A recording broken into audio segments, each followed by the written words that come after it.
ओम शांति। मेरा नाम सी सौरभ गुप्ता है। अभी लास्ट वीक मेरा माउंट आबू जाना हुआ। माउंट आबू के अंदर एक स्पेशल मनी टैक्स मैटर्स की कॉन्फ्रेंस रखी गई थी, जिसके अंदर chartered accountants, company secretaries, CFOs सबके लिए एक स्पेशल इवेंट ऑर्गेनाइज करा गया था। It was a stay of about 3 to 4 days। तो मेरा अपने फ्रेंड के साथ जाना हुआ था, वो भी चार्टर्ड अकाउंटेंट है। इससे पहले ही मेरा माउंट आबू जाना बचपन में ही हुआ था। मैं काफ़ी टाइम से ज्ञान के संपर्क में हूँ। तो जब 10th-12th में थे उस टाइम पे जाना हुआ था। उसके बाद तो जाना नहीं हुआ माउंट आबू। हालांकि ओवरसीज जाना तो कई बार हुआ।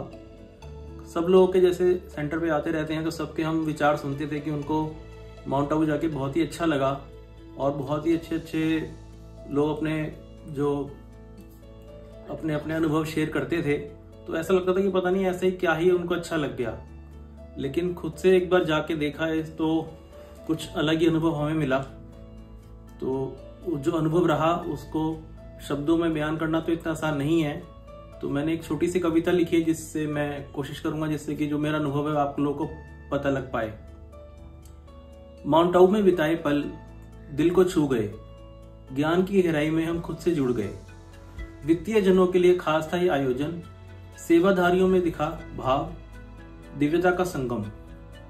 एक्चुअली मैं अपने फ्रेंड के साथ गया था और थोड़ा सा मन में संशय था कि पता नहीं उन्हें कैसा लगेगा, फ्रेंड को साथ ले जा रहे हैं। बट जैसे ही हम वहाँ पहुंचे, अकोमोडेशन डेस्क पे ही इतना अच्छे से हमें एक ट्रीटमेंट मिला या उन्होंने वेलकम किया। तो मेरे फ्रेंड ने पूछा कि ये जितने भी यहाँ सेवाधारी हैं क्या ये लोग ऐसे ही खुश रहते हैं।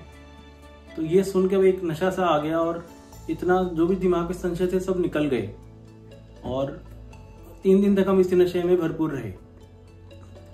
वहां पे जाते ही हम जब गए तो एक पहला कार्यक्रम था जिसके अंदर कल्चरल इवनिंग थी। जो इंदौर हॉस्टल से कुछ बच्चियां हैं जो आई थी, जिन्होंने कल्चरल प्रोग्राम प्रेजेंट किया था। वो बहुत ही ज्यादा अच्छा उन्होंने किया और बहुत ही ज्यादा उसके पीछे एक मैसेज था। तो कुछ मैंने जो लिखा है, इंदौर हॉस्टल की बच्चियों का था सांस्कृतिक कार्यक्रम, हर स्तर पर अद्भुत, दिल को किया सलाम, तालियों की गूंज रुकने का नाम ना ले, प्रदर्शन का हर संदेश मन को छू ले। मैं आपको नहीं बता सकता अभी कि कितनी तालियां बजी कि लोग समझ ही नहीं आ रहा था कि कैसे उनका थैंक्स प्रेजेंट करें। सुबह सुबह 4 बजे हम लोग उठ गए थे। मेडिटेशन का प्रोग्राम था जो कि सिस्टर शिवानी ने कंडक्ट किया था और it was a wonderful experience. सवेरे 4 बजे सिस्टर शिवानी बहन ने करवाया ध्यान, शांति का अनुभव बना अद्भुत वरदान, सात्विक भोजन और सेवा का भाव, सैकड़ों की भूख मिटाई जैसे ईश्वर का प्रभाव। जैसे प्रोग्राम से वहाँ बीच बीच में तो हमें आधे घंटे का या 45 मिनट्स का ब्रेक मिलता था और जैसे बीच में लंच भी करना है या कुछ ब्रेकफास्ट लेना है तो हम सोचते थे कि फटाफट निकल जाएं, जिससे कि हम फटाफट 5-10 मिनट में खा के आ पाएं, जल्दी निकल जाएं। लेकिन ऐसी कोई जरूरत ही महसूस नहीं हुई। इतना अच्छे से सब कुछ ऑर्गेनाइज था वहाँ पे कि 10 मिनट के अंदर हमें फूड सर्व भी हो जाता और हम खा भी लेते थे और हमारे पास एम्पल टाइम होता था। तो वही मैं कहना चाह रहा था कि सात्विक भोजन और सेवा का भाव इस तरह का था वहां की सैकड़ों की भूख मिट जाए और ऐसा लगे वाकई को ईश्वर का प्रभाव था।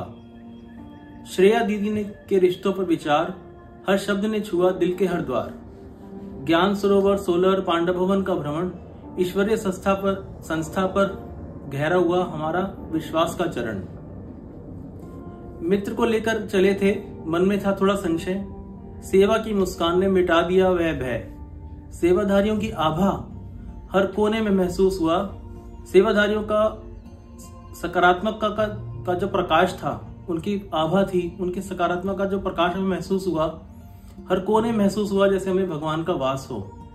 जैसे हम वहां चेयर पे ही बैठे तो हमें ऐसा लग रहा था कि एक तरफ तो दीदियां कह रही थी कि भगवान कण कण में नहीं है, भगवान केवल परमधाम में ही है शिव बाबा, बट वहां में ऐसा लग रहा था कि कण कण में भगवान प्रत्यक्ष बैठा हुआ है।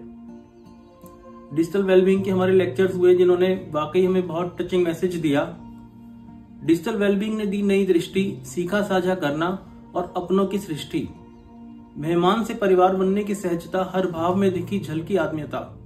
मैसेज वहां यही था कि जैसे हम लोग गए थे तो we were like a guest, but दीदियों ने हमें इतना अच्छे से ज्ञान दिया और इस तरह से सब सेवाधारियों ने हमें ट्रीट किया, ऐसा लगा कि हम परिवार का ही हिस्सा हैं। बहुत सारी लर्निंग्स मिले हमें वहां से, जिसको हम कोशिश करेंगे हम अपने जीवन के अंदर जितना भी उतार पाए। तो जो 2 लाइनें मेरे को याद आ रही है जो मैंने लिखी हैं, फरियाद नहीं याद करनी है, यह संदेश सीखा, हम अधिकारी हैं, यह ज्ञान मिला, प्रसाद और सौगात के साथ विदा हुए, जीवन को स्वर्ग बनाने के संकल्प लिए। माउंट आबू का यह अनुभव था अद्भुत एक एहसास। हर कदम पर पाया परमात्मा का साथ। ओम शांति।